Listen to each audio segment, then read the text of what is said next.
Las colinas Alan de la Antártida, uno de los lugares más inhóspitos de la Tierra, un lugar poco común para iniciar la exploración de nuestro sistema solar. Pero en estos desolados campos de hielo se encuentran los indicios de su historia primitiva. En medio de un frío estremecedor y vientos que llegan a 160 kilómetros por hora, grupos de científicos acampan aquí durante el breve verano antártico. Vienen a examinar el hielo en busca de meteoritos, fragmentos del sistema solar que han caído a la Tierra. Los meteoritos están atrapados en una enorme banda transportadora de hielo y son llevados desde el corazón del continente hacia el mar. Como las colinas Alan interrumpen el flujo del hielo y permiten que el viento lo desgaste, los meteoritos migran a la superficie. Estos pequeños trozos fueron creados por los mismos procesos tempestuosos que crearon al Sol y los planetas.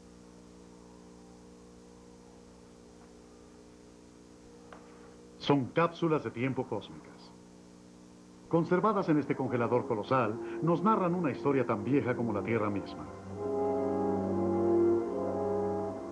Al analizar este antiguo material, los científicos pueden reconstruir los fenómenos que crearon nuestro sistema solar. Hace unos 4.500 millones de años, cerca de las orillas de la Vía Láctea, una enorme nube de polvo y gases comienza a condensarse. De miles de millones de kilómetros, la nube se convierte en un disco plano giratorio, la nebulosa solar. Dentro del disco las partículas chocan y se adhieren, y el Sol primitivo y los planetas luchan por formarse. Al encenderse el Sol, la mayor parte del gas del sistema solar interno se disipa y solo quedan mundos rocosos y calientes. Enormes colisiones dan forma al planeta que algún día llamaremos Tierra. Tal vez un último y espectacular impacto arranca a la Tierra la materia que se convertirá en la Luna. La Tierra comienza a transformarse lentamente en el planeta en el que hoy vivimos.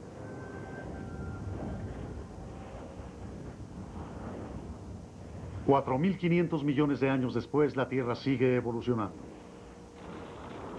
Habitamos un planeta inquieto y cambiante cuya superficie se transforma en ciclos interminables de creación y destrucción.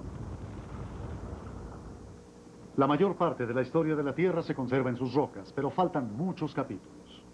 Las rocas primitivas de los primeros 1.000 millones de años de la Tierra desaparecieron destruidas por su actividad incesante.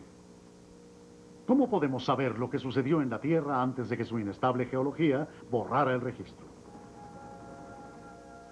Nuestro vecino más cercano en el espacio fue formado por los mismos fenómenos que hicieron nacer a la Tierra niña. ¿Podría la Luna ya muerta poseer el secreto de la historia faltante de la Tierra?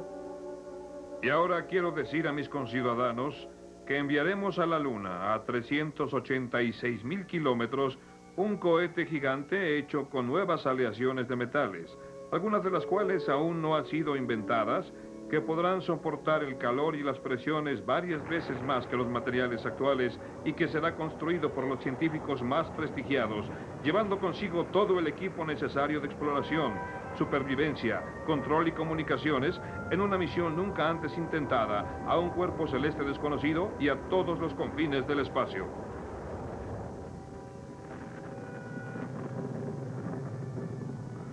...20 de julio de 1969... Apolo 11 envía fotografías en vivo desde la Luna. Podemos ver los cráteres. ¿Son volcanes extintos? ¿O heridas causadas por fenómenos aún más violentos en un pasado lejano? Irónicamente, parte de la respuesta se encuentra en regiones extrañas semejantes a la Luna en la Tierra misma. No es fácil ver cráteres sobre la Tierra. La mayoría están tan erosionados que solo quedan borrosas cicatrices circulares. Pero ¿cómo se formaron estas extrañas estructuras? El misterio se resolvió aquí en el cráter Meteoro cerca de Flagstaff, Arizona. De 1.6 kilómetros de diámetro y 180 metros de profundidad, este agujero fue creado hace 50.000 años durante un fenómeno de fuerza inimaginable.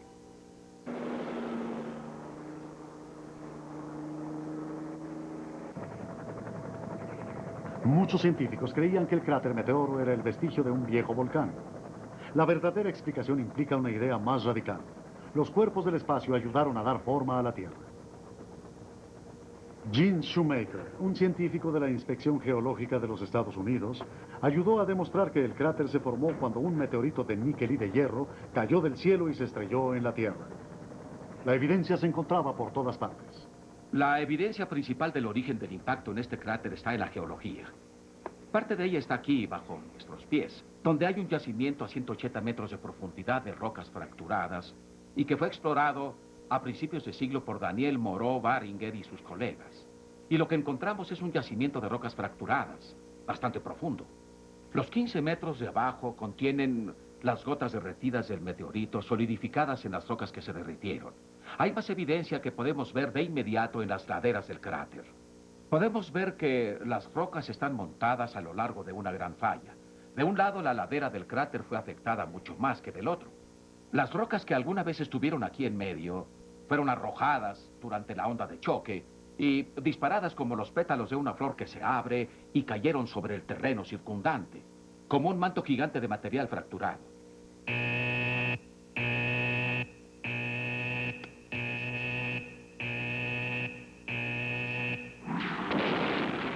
Las colisiones con la Tierra son sumamente raras, así que para estudiar su papel en la formación de los planetas, los científicos inventan formas para crear sus propias colisiones. El geólogo planetario Pete Schultz y sus colegas del Centro de Investigación Ames de la NASA cerca de San Francisco llevan a cabo experimentos únicos para demostrar lo que sucede cuando un cuerpo del espacio exterior golpea la superficie de un planeta. Con un instrumento llamado cañón vertical de gas, reconstruyen estas grandes colisiones. La velocidad está fijada aquí. Sí. Y tenemos 8.500 por segundo si lo movemos a un lado. Se produce un Y vacío para simular con las el vacío condiciones que en se el produce espacio. para simular las Después, condiciones las en el explosiones espacio, son registradas podremos en cámara registrar las lenta. Y explosiones eso en nos cámara da de 20 lenta. a 30.000 por segundo. Sí, veamos cómo resulta. A 40.000 kilómetros por hora, el cañón dispara perdigones de metal en un barril de más de 3 pisos de largo.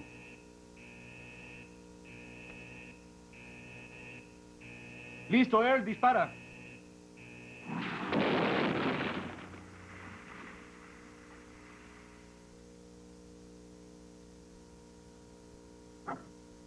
Veamos lo que pasó.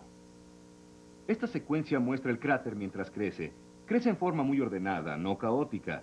Bajo condiciones de vacío no hay nada que interfiera y podemos ver la cortina de deyección moviéndose como un muro de escombros. El muro de escombros, de hecho, hace que la deyección se mueva hacia arriba y afuera, y después la deyección se mueve hacia abajo y afuera. Pero el efecto neto sigue siendo este muro de material que avanza. Se puede ver que la cortina de deyección se mueve y se convierte en terrones. Estos terrones finalmente harán impacto sobre la superficie al moverse hacia afuera en un proceso ordenado. En miniatura, estos experimentos recrean los cráteres de impacto que vemos en la Luna. Aquí está el cráter. Esta es la orilla del blanco fijado. Encontramos el cráter justo en el centro y sus orillas son parejas y simétricas. Al alejarnos del cráter, la deyección, el material arrojado por el cráter, se hace más delgado. Si nos movemos hacia atrás, vemos que hay terrones o rayos de material. Lo vimos en la película. Vimos la cortina de deyección que se rompía en terrones, que hacían impacto sobre la superficie. Y esto es lo que forma los rayos de los cráteres que vemos en la Luna. Estos experimentos revelan las fuerzas que dejaron miles de cráteres y sus rayos expansivos sobre la Luna. Sin embargo, para conocer la verdadera historia, tenemos que saber cuándo tuvieron lugar esos bombardeos. Y las oscuras planicies y las caprichosas montañas de la Luna, ¿cuándo se formaron? Hasta que el hombre caminó sobre la Luna, nadie lo sabía. Fantastic. Percy Precision and Planet One on the flanks of Descartes. What a neat place. The lunar is ready in Houston. That's right, Truth. Cuando los astronautas se pasearon sobre la superficie de la Luna, su tarea más importante fue recolectar muestras de rocas. Look at the size of that rock. We can see. The closer I get to it, the bigger it is. La mayoría de los científicos creía que las rocas de la Luna eran antiguas y que al fechar la superficie lunar se revelaría la historia primitiva tanto de la Luna como de la Tierra. Estaban equivocados. La mayoría de las rocas tenía entre 3 y 4 mil millones de años, mucho más antiguas que las de la Tierra, que es más activa geológicamente. Pero aún faltaban unos 500 millones de años de la historia de la Luna. Las muestras recolectadas tan cuidadosamente no resultaron ser parte de la superficie original de la Luna después de todo.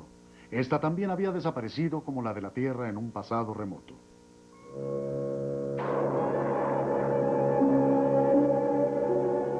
Al examinar otras muestras, los primeros capítulos de la historia de la Luna comenzaron a surgir. Hace 4.500 millones de años, la formación inicial de la Luna estaba terminada. Su superficie, calentada por los repetidos impactos, se enfriaba.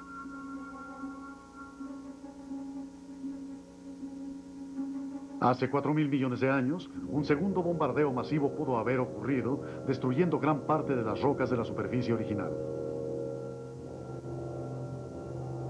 Durante millones de años, la lava surgió a través de los cráteres, ocultando aún más la superficie original. Hace 3.000 millones de años, la superficie de la Luna se solidificó. A excepción de una lenta lluvia de impactos procedentes del espacio, permanece sin cambio hasta hoy. Nuestro viaje a la Luna nos reservaba una sorpresa. Los bombardeos en el espacio no son catástrofes ocasionales, sino la fuerza más importante en la formación de los planetas. Para Gene Shoemaker, el cráter meteoro nos recuerda que los impactos también ayudaron alguna vez a formar la Tierra. Actualmente, otros procesos son más importantes, por lo que los cráteres de impacto son irrelevantes en nuestro paisaje. Pero en la Luna, Mercurio, en Marte, en algunos de los satélites de Júpiter y en los satélites de Saturno, estos cráteres son una característica principal del paisaje y parte importante de la geología. Para explorar esos planetas vecinos, desarrollamos máquinas aún más fabulosas. Se construyeron robots lo suficientemente avanzados como para viajar a millones de kilómetros y para examinar mundos lejanos, descender sobre ellos e informar sobre lo que vieran. El primer planeta que visitamos fue Venus. Durante milenios, el hombre ha visto a Venus como una estrella brillante resplandeciendo en el horizonte. Hasta hace poco, se resistía a ser explorada. Los científicos conocen a Venus como nuestro planeta hermano, casi del mismo tamaño y peso que la Tierra. Aún así, seguía siendo un enigma cubierto por un manto de nubes. Nuestros viajes revelaron que era un lugar muy diferente a la Tierra.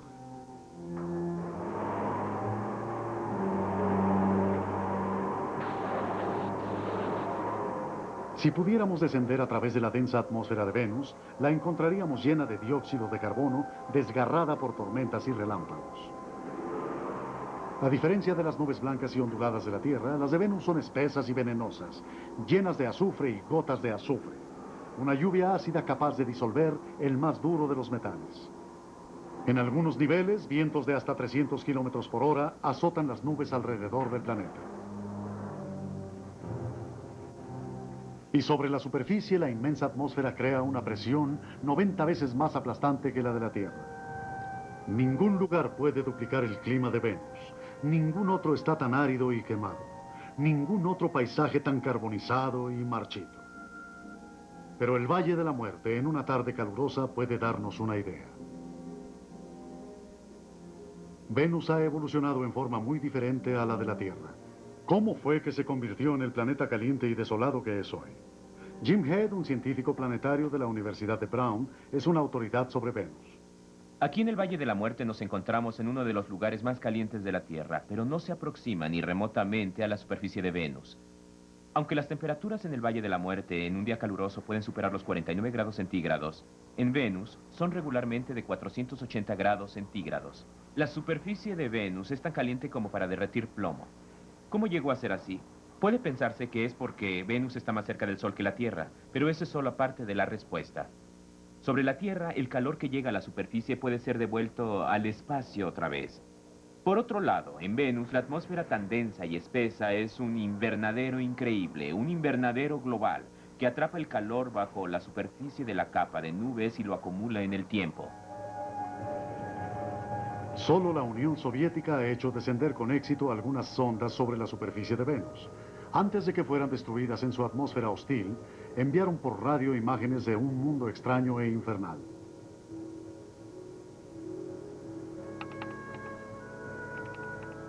Las fotografías son extraordinarias, pero nos dicen muy poco sobre la geografía de Venus. En 1977, la nave espacial norteamericana Pioneer Venus usó radar para perforar las densas nubes y Jim Head y sus colegas tuvieron una vista global del planeta. La nave Pioneer Venus proporcionó información sobre su órbita por medio de instrumentos de radar y pudo enviarnos un mapa topográfico global de la superficie de Venus. Podemos colorear en azul las áreas bajas, como se muestra aquí. Después podemos colorear las planicies intermedias en verde y las áreas altas en amarillo, café y rojo. Cuando las vemos así, tenemos una mejor idea de la naturaleza tridimensional de las altitudes. Y por lo tanto, comenzamos a ver las áreas tales como las superficies bajas de aquí, que son como cuencas oceánicas de la Tierra en términos de profundidad. Pero desde luego, a causa del calor de Venus, no contienen agua en este momento. También podemos ver algunas regiones altas muy características. Istar Terra, aquí, es del tamaño de Australia y posee cordilleras montañosas muy peculiares. Este es el monte Maxwell. Se eleva a 10.000 metros sobre el radio promedio, una altitud mayor que la del monte Everest sobre la Tierra. Pero aún estas fotografías son inadecuadas. Gran parte de la geología de la Tierra permanecería oculta si fuera vista del mismo modo. Esto es muy interesante porque todas las características conocidas, Norte y Sudamérica, Australia y las cuencas oceánicas, realmente nos parecen muy familiares, pero cuando las vemos con más detalle tenemos el mismo problema. La resolución no es muy buena para entender la naturaleza de la geología. Algo tan importante como el Gran Cañón simplemente no es visible con esta resolución. Así que es obvio que podemos obtener una fotografía de la geografía de Venus usando la información del Pioneer Venus, pero no tenemos idea del origen geológico de las características de su superficie. Para estudiar las fuerzas que le dieron forma a Venus, Jim Head y sus colegas usan un instrumento muy especial. En lo alto de las montañas de Puerto Rico, cerca de Arecibo, se encuentra el radiotelescopio más grande del mundo. De 300 metros de diámetro, esta gigantesca antena de radar envía señales a la distante superficie de Venus y recoge los débiles ecos que regresan. La información de Arecibo nos da de 50 a 100 veces más resolución que la información del Pioneer Venus y se puede ver su efecto al mirar a Beta Regio aquí, resaltando sobre él un área determinada, usando la información de alta resolución de Arecibo. A través de 41 millones de kilómetros de espacio, Arecibo capta detalles hasta de un solo kilómetro. Visto de más cerca, Venus es aún más sorprendente. Ahora, en vez de una serie de colores vívidos, vemos muchos detalles. Es emocionante y podemos apreciarlo justo en medio del valle, una serie de líneas brillantes que probablemente representan fallas. Y una gran estructura circular aquí que tiene ramales que salen de ella. Pero veamos esto con más detalle, especialmente el área del norte. Y podemos ver muchas fallas que van hasta la parte media de esta extensa depresión. Esto se parece mucho al paisaje de la escarpa del este de África en la Tierra, donde fuerzas de extensión están separando la corteza y la convierten en un valle profundo. Si vemos el sur, notamos que la característica circular es aún más interesante. Es un volcán que se encuentra encima de las fallas, llenando el valle y enviando corrientes de lava que se extienden más allá del valle a los lados de la estructura. Podemos ver aquí las fuerzas tectónicas de extensión semejante a las de la Tierra y un vulcanismo asociado con esta extensión, así como el monte Kilimanjaro se relaciona con la escarpa del este de África en la Tierra. Durante miles de millones de años, la Tierra ha estado cambiando. El proceso llamado tectónica de placas reacomoda incesantemente su superficie, moviendo la corteza alrededor del planeta. Pero ¿cómo comenzó el proceso? Curiosamente, Venus puede tener la respuesta. Observar a Venus puede ser una forma de observar a la Tierra a través del tiempo antes del comienzo de la tectónica de placas. Las muestras recolectadas ahí nos podrían decir más. En un Venus de 5.000 millones de años, podríamos estar viendo a una Tierra de 2.000 millones de años. Una Tierra como era en su juventud. Más allá de Venus está el planeta rojo, Marte. Tiene tan solo una tercera parte del tamaño de la Tierra y su atmósfera es tan tenue que apenas existe. Las naves Mariner y Viking revelaron un mundo sobre cuya superficie estaba escrito un pasado violento y agitado. A lo largo del ecuador marciano encontraron una enorme cicatriz, el Valle de los Marinos. De 3 kilómetros de profundidad, tiene el largo de los Estados Unidos y podría albergar muchas veces al Gran Cañón. No se había visto nada semejante en el sistema solar. Solo en nuestra imaginación podemos viajar a través de estos grandes cañones, pero las futuras naves casi seguramente podrán hacerlo. Al noroeste del Valle de los Marinos, la nave Mariner 9 fotografió un inmenso volcán que se eleva a 3 veces la altura de nuestro monte Everest. De 27 kilómetros desde la base a la cima, su superficie es tan ancha como el estado de Montana. Un lugar tan majestuoso que se llama Monte Olimpo. Evidentemente, Marte es un mundo que trabaja a escala gigantesca.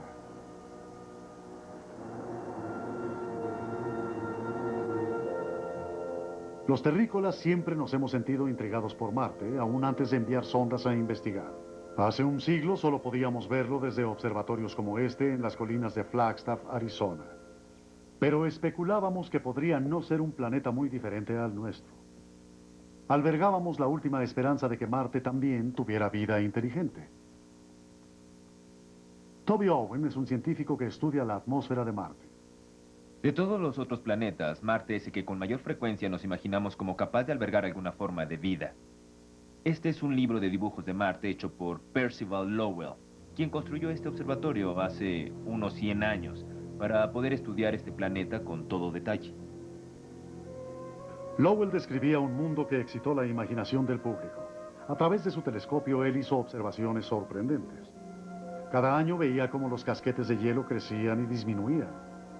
Durante el verano marciano, observó áreas oscuras que se extendían a través del rostro del planeta rojo. Estas, según proclamó, eran la floración de los bosques marcianos. Cuidadosamente registró esos cambios en sus cuadernos.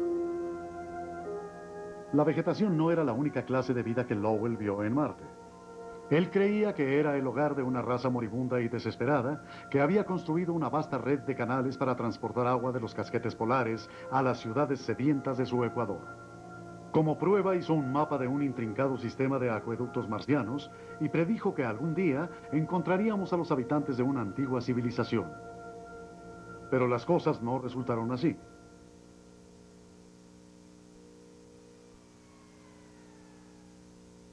Este es el telescopio que Percival Lowell usó para hacer sus observaciones de Marte y a través del cual él miraba para hacer sus dibujos.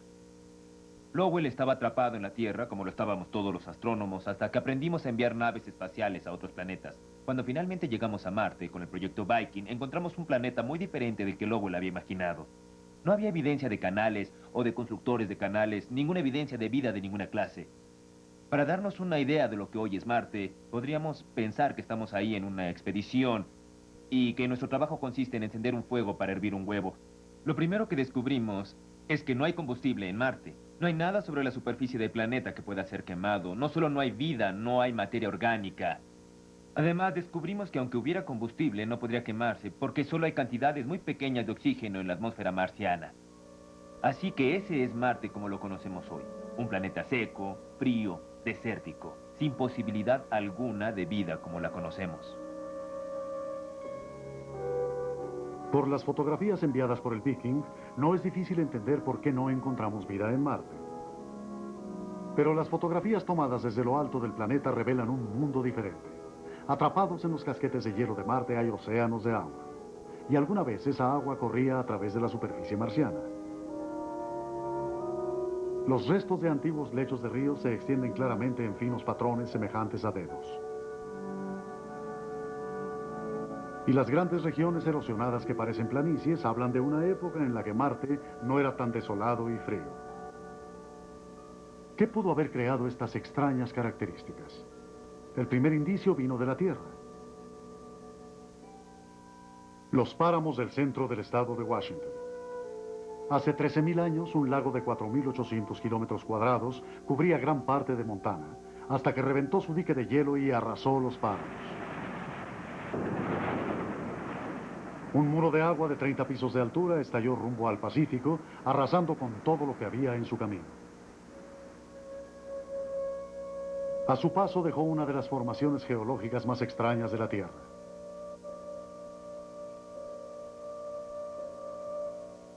Como grandes cicatrices sobre la piel del planeta Tierra, se ven costras sobre la superficie, prueba de la fuerza desatada por una inundación catastrófica. Normalmente estos cañones y promontorios se llevarían millones de años en formarse. La inundación los cinceló en menos de una semana. Vistas desde arriba, las cicatrices dejadas por la gran inundación sobre la Tierra son asombrosamente similares al extraño terreno de Marte. Hace miles de millones de años, en inundaciones gigantescas muchísimo más grandes que las de la Tierra, el agua líquida debe haber corrido sobre la superficie de Marte. Tal vez en un pasado lejano fue un planeta más parecido al nuestro. Si el agua estaba presente en Marte, pudo haber albergado vida. Toby Owen cree que alguna vez Marte tuvo un clima mucho más cálido y agua líquida. Debió haber tenido una atmósfera más densa, un manto de gases para atrapar al calor, así como la atmósfera de la Tierra lo hace hoy. Esa atmósfera hubiera sido rica en dióxido de carbono, que es un gas muy eficaz para atrapar el calor una vez que el planeta se calienta. Debió haber ejercido la suficiente presión, el doble de la que nosotros experimentamos ahora, para permitir que el agua líquida existiera sobre la superficie. Si hay una temperatura cálida, una presión alta, agua líquida y desde luego gases en la atmósfera, se tienen los elementos necesarios para que comience la vida. Tenemos todas las condiciones básicas que la vida necesitaría para comenzar en Marte. La única pregunta es, ¿sucedió y qué fue lo que produjo? En la bahía Tiburón, en el oeste de Australia, hay indicios de lo que pudo ser la vida en Marte. Aquí aún viven organismos similares a aquellos que florecieron por todas partes de la Tierra hace 3.000 millones de años. Los estromatolitos son cúpulas rocosas construidas por comunidades microbianas. Durante más de 1.000 millones de años fueron la forma de vida dominante en nuestro planeta. Si los marcianos alguna vez existieron, muy posiblemente se parecían a ellos. Pero Marte perdió su atmósfera y su agua. El planeta se congeló y el hilo de la vida debió romperse. La raza desesperada de constructores de canales de Percival Lowell nunca existió en Marte. Pero si alguna vez hubo vida en el planeta, estaba condenada de igual forma. Marte es el último de los planetas rocosos semejantes a la Tierra. Más allá de él, el sistema solar es completamente diferente. En 1977, la nave espacial Voyager emprendió una expedición a esos mundos extraños y lejanos. A 640 millones de kilómetros de casa, la primera parada es Júpiter, un enorme y vaporoso planeta de gas. Una formidable fotografía en luz infrarroja nos revela a Júpiter como nunca. Sin superficie sólida, continuamente irradia calor de su núcleo. Si hubiera sido varias veces más grande, se habría encendido para convertirse en un segundo sol. 300 veces más grande que la Tierra, Júpiter gira casi 3 veces más rápido. Las imágenes enviadas por radio por el Voyager son realzadas por computadora para revelar curiosos patrones que cubren la superficie de Júpiter. La atmósfera de Júpiter está llena de nubes que se tuercen y giran en 1000 formas. Enormes anticiclones perturban al planeta. El más grande es la Gran Mancha Roja, de 3 veces el tamaño de la Tierra. A velocidad acelerada, la infatigable actividad de la atmósfera turbulenta de Júpiter surge a la vida. Incontables tormentas son producidas por el calor proveniente de las profundidades del planeta. Alrededor de Júpiter gira en órbita un extraño sistema de satélites. Cada uno reserva sorpresas para los científicos que lo ven por primera vez. Calisto tiene cicatrices de impactos gigantescos que han dejado patrones concéntricos de anillos sobre su helada superficie.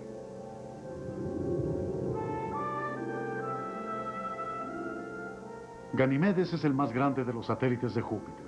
A diferencia de nuestra Luna, gran parte de su masa consiste de agua solidificada. Europa es la más brillante de las lunas, cuya superficie resplandeciente y resquebrajada está cubierta por una capa lisa de hielo.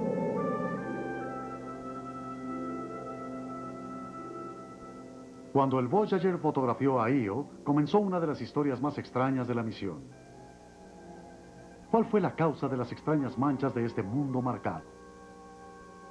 En el laboratorio de propulsión a chorro en Pasadena, Torrance Johnson es miembro del equipo de imágenes del Voyager. Conforme nos acercábamos a Júpiter, Io nos parecía cada vez más extraña. Las fotografías que ven aquí en la pantalla son más o menos el prototipo de lo que veíamos en las 2 semanas anteriores al encuentro. Pensábamos que comenzaríamos a ver cuencas de impacto muy grandes, cráteres como los que habíamos visto en la Luna, Mercurio y Marte. Podíamos ver marcas extrañas, pero no había señales de cráteres. Cuando vimos esas fotografías, no pudimos interpretar lo que estábamos viendo, pero lo que sí sabíamos es que estábamos mirando una superficie geológicamente muy joven y que esta superficie tenía que estarse renovando, resurgiendo de sí misma. Eso es todo. Esta imagen, hecha para navegación de naves espaciales, proporciona un primer indicio misterioso. Cuando es aumentada y realzada, una débil mancha aparece sobre el limbo de Io. El Voyager captó un volcán en acción, el primero que se haya visto fuera de la Tierra. El Voyager revela cómo se producen las explosiones. Los volcanes de Io consisten en compuestos calientes de azufre que estallan a velocidades de cientos de kilómetros por hora. Sus explosiones se elevan a 300 kilómetros sobre su superficie. En su recorrido, el Voyager capta 8 volcanes activos más. Visto en estas formidables fotografías desde el espacio, Io muestra las marcas de erupciones múltiples. Enormes cráteres volcánicos manchan su superficie y lagos gigantes de azufre derretido dan una apariencia de decadencia y enfermedad. Io es un mundo atormentado. Atrapado entre los campos gravitatorios de Júpiter y Europa, constantemente es estirado y comprimido. Al escapar el calor de su núcleo, su interior literalmente sale a la superficie. A 800.000 kilómetros de Júpiter, el Voyager encuentra a Saturno, otro mundo sorprendente. La mayor gloria de Saturno es su intrincado sistema de anillos de más de 160.000 kilómetros de ancho y que pueden ser de menos de 100 metros de espesor. Los 3 anillos principales que se ven desde la Tierra incluyen una deslumbrante serie de anillos menores en su interior. Algún día podrán ayudarnos a entender mejor las fuerzas que dieron forma al disco, de donde surgió el mismo sistema solar.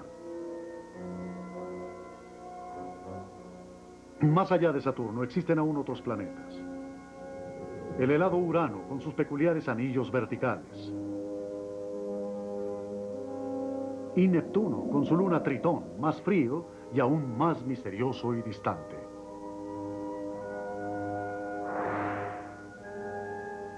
Finalmente, el Voyager deja atrás a todos los planetas. Más allá de las fronteras de nuestro sistema solar, se encuentra la nube Oort, una concha de escombros cósmicos que quedó después de que se formaran los planetas. La nube Oort, donde residen los cometas.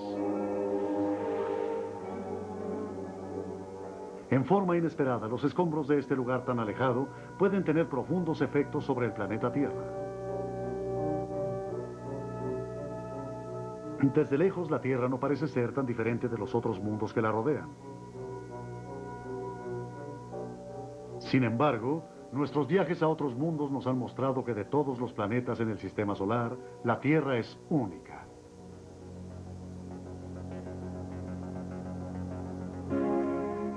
Bendecido por su distancia del Sol, nuestro planeta se ha convertido en un enorme oasis azul en el sistema solar.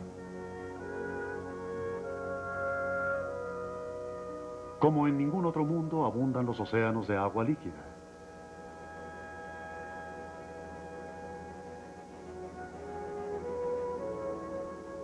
Su aire es rico en oxígeno. Y durante miles de millones de años, sus temperaturas han permanecido constantes. Es una etapa en la que la geología y la química han elaborado milagros sorprendentes. Hace 3.500 millones de años, la Tierra produjo la vida. Desde sus comienzos, la vida ha crecido, se ha extendido y ha evolucionado. Tenazmente ha llenado hasta el último rincón del planeta.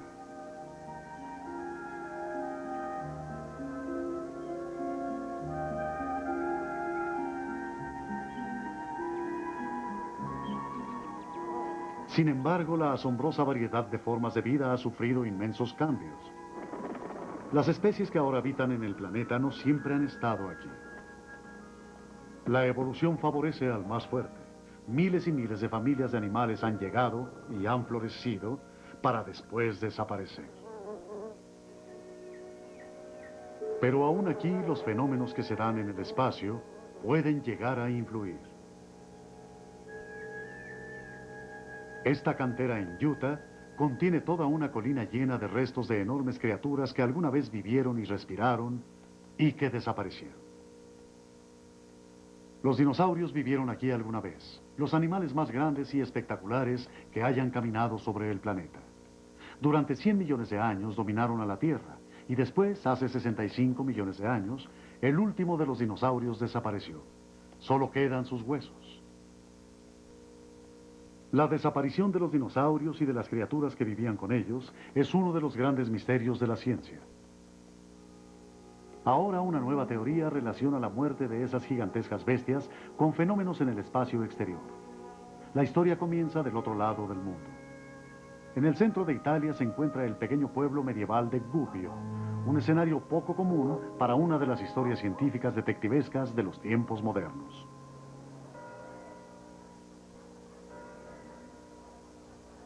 Gubbio no es muy diferente de cualquier otro pueblo pequeño.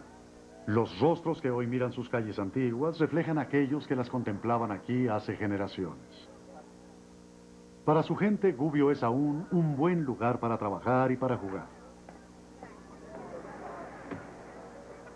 Sin embargo, los indicios encontrados aquí pueden conducir a un descubrimiento científico. Como contiene elementos de suerte y de perspicacia, gran parte de la historia aún es acaloradamente discutida, mientras los científicos consideran las evidencias y prueban ideas diferentes. Los indicios provienen de un desfiladero cercano que contiene rocas calizas que datan de la era Cretácica, cuando los dinosaurios vivían sobre la Tierra. En 1975, Walter Álvarez, un geólogo de Berkeley, notó una delgada capa de arcilla oscura incrustada en la roca justo en el límite entre el Cretácico y el Terciario, la época en que desaparecieron los últimos dinosaurios. El misterio comienza a descifrarse cuando Walter le muestra la arcilla a su padre, el físico ganador del premio Nobel, Luis Álvarez. Bueno, esta es la capa de arcilla que encontramos y a primera vista aparece tan solo como una media pulgada de arcilla, bastante ordinaria, pero es importante porque está entre el lecho más alto del Cretácico, que es la época durante la cual los dinosaurios vivían, y el primer lecho del Terciario, que fue depositado después de que desaparecieron los dinosaurios, y esto representa un periodo muy corto. Por eso creemos que esta capa representa tan solo alrededor de un año. Pero lo que empezó todo esto fue la interrogante sobre cuánto tiempo se tardó esa capa en ser depositada. Tuve una idea que después resultó ser una idea antigua y que consistía en que cuando los meteoritos que entran en la atmósfera, la mayoría de ellos se queman, son estrellas fugaces. Cuando se queman, se convierten en polvo meteórico que cae sobre la superficie de la Tierra. Es como si fuéramos con un salero dejando caer polvo meteórico por toda la Tierra y a un ritmo constante. Y la idea básica era que podíamos decir qué tan rápido se habían depositado las rocas y qué tan rápido se había depositado la capa de arcilla al observar qué cantidad de esta clase especial de sal estaba depositada sobre la Tierra. La cantidad de polvo contenida en la arcilla revelaría el tiempo que ésta tardó en formarse. Pero cuando se examinó la arcilla de Gubbio en busca de iridio, un raro metal que se encuentra en el polvo cósmico, los resultados asombraron a todos. Contiene mucho más de lo que una lluvia constante de polvo del espacio puede explicar. Finalmente llegamos a la conclusión de que fue el impacto de un enorme trozo de material del sistema solar, un asteroide o un cometa que levantó una enorme nube de polvo. Ocultó la luz, hizo descender la temperatura, no estamos seguros, pero muchas cosas terribles sucederían si todo ese polvo bajara a través de la atmósfera. Si Luis Álvarez tiene razón, los dinosaurios llegaron a su fin en una colisión cósmica.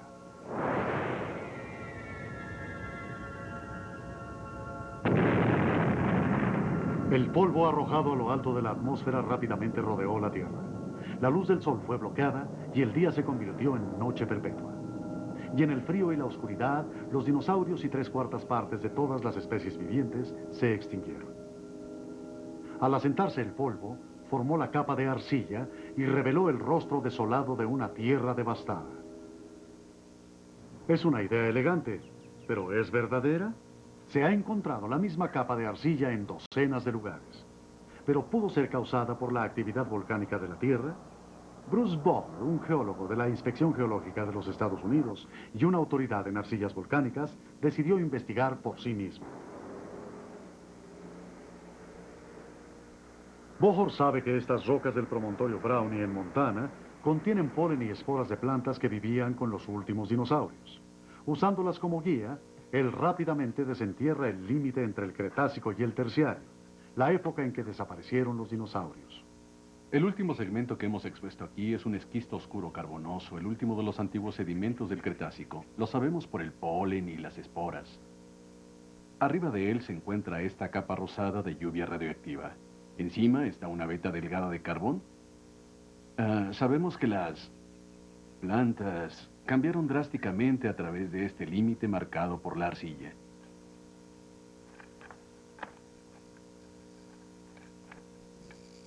Cuando encontramos esta arcilla y la excavamos, parecía muy diferente de las cenizas volcánicas ordinarias ya encontradas. Era más dura, de un color más subido, de grano más fino y por estas razones y su localización en el límite del Cretácico y el Terciario nos llevó a pensar que era algo especial. Bajo un microscopio de electrones, Bohr examina fragmentos de la arcilla. Al tratarlos con ácido, nota que quedan partículas de cuarzo. Las partículas contienen el indicio que está buscando. Este es un grano de cuarzo de apariencia normal, como se puede ver en cualquier roca sedimentaria ígnea o volcánica. No muestra peculiaridades sobre su superficie, es bastante liso. Pero veamos otro lado de la muestra y quizá haya algo interesante.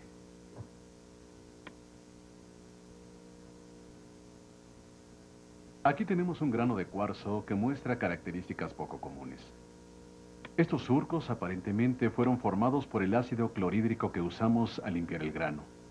No habíamos visto nada parecido a estos granos de cuarzo durante el análisis de miles de rocas de varios tipos. Buscamos en los registros y encontramos que otros científicos habían visto algo como esto. Pero solo en los lugares donde hubo colisiones de meteoritos sobre la Tierra o donde hubo explosiones nucleares. Así que el cuarzo de la arcilla también fue formado por impacto. Esto convence a Bohr de que hace 65 millones de años, un enorme impacto sacudió a la Tierra. ¿Pero acaso estos visitantes del espacio han devastado la Tierra más de una vez? La historia continúa. En la Universidad de Chicago, Jack Sepkoski ha encontrado otro indicio sobre este misterio. Él está elaborando una lista de los animales que se extinguieron en los últimos 250 millones de años. Con mucho cuidado anota la época en que cada criatura vivió y cuándo murió. Con más de 3.500 familias en su lista, es el registro más completo que existe. Intrigado por la idea del impacto cósmico, Sepkoski comienza su análisis. Los resultados son inesperados. Los picos en la gráfica revelan toda una serie de extinciones en masa. Algunas grandes, otras pequeñas. Y algo aún más notable, no son extinciones al azar. Parecen haber ocurrido en ciclos regulares cada 26 millones de años. El patrón de extinciones es toda una sorpresa para Sepkoski y su colega David Raup. Lo que vimos fue que no parecía suceder al azar a través del tiempo, sino que sucedían más bien regularmente. Dijimos, no puede ser regular, tiene que haber alguna falla estadística. ¿Cómo haremos para probar eso? Cada uno de estos eventos no es algo aislado, sino parte de un patrón regular. Así que si queremos entender la extinción, tenemos que entender todas y cada una de estas extinciones, no solo una. La segunda implicación es que no podemos considerar a la biosfera como un sistema cerrado, que tiene una historia independiente. No solo de la Tierra, sino del ambiente extraplanetario de la Tierra, y que si queremos entender la historia de la vida, tenemos que entender la historia del sistema solar también.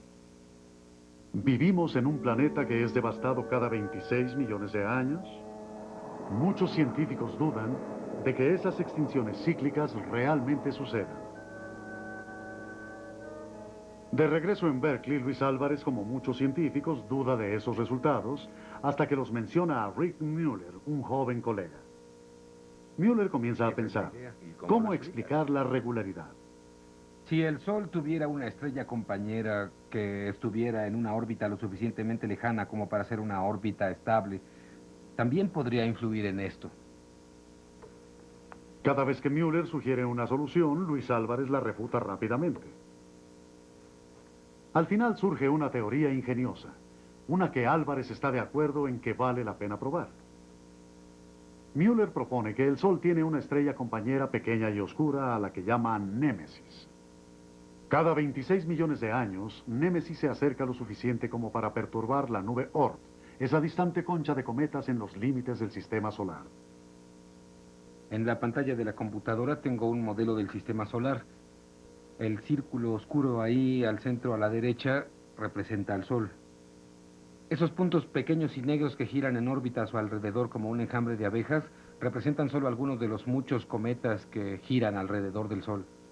Más lejos en la distancia se encuentra ese punto negro grande que representa a Némesis. Notarán que viaja muy lentamente cuando está lejos del Sol y ejerce muy poco efecto sobre los cometas. Pero cada 26 millones de años, o en esta pantalla algunos segundos, se acerca más al Sol. Se acerca mucho a los cometas, perturba sus órbitas y envía a un gran número de ellos hacia la Tierra y el Sol.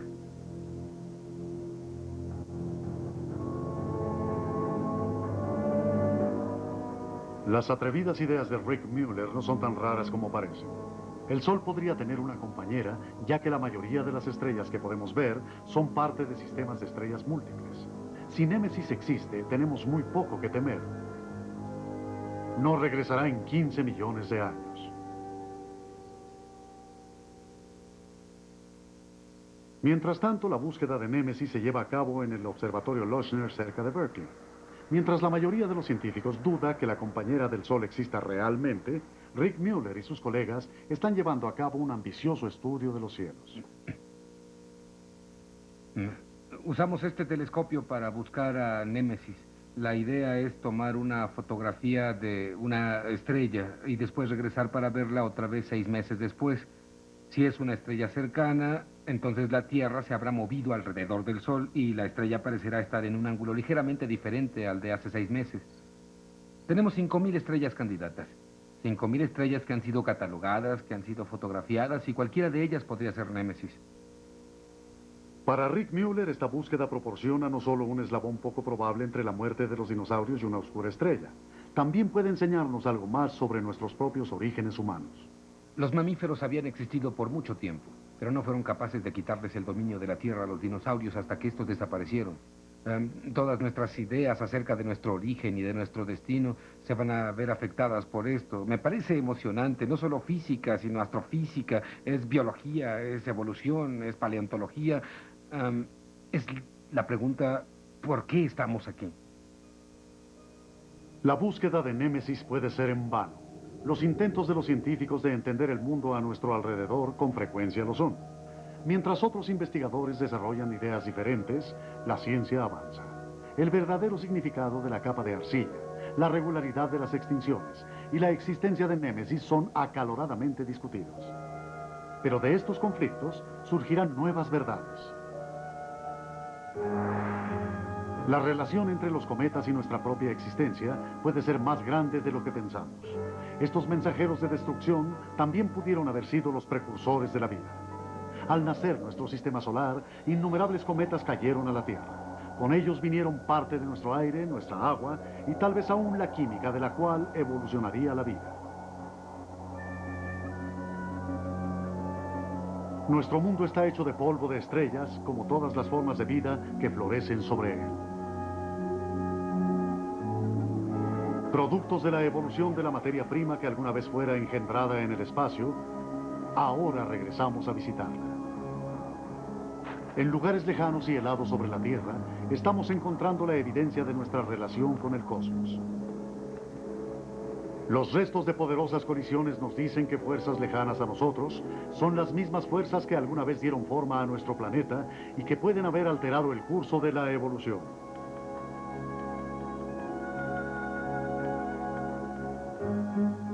Hemos visitado otros mundos y hemos descubierto nuevas maravillas sobre el nuestro.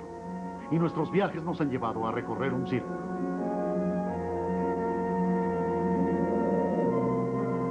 Hemos regresado a casa de nuestros largos viajes con un nuevo sentimiento de admiración hacia un lugar llamado Planeta Tierra.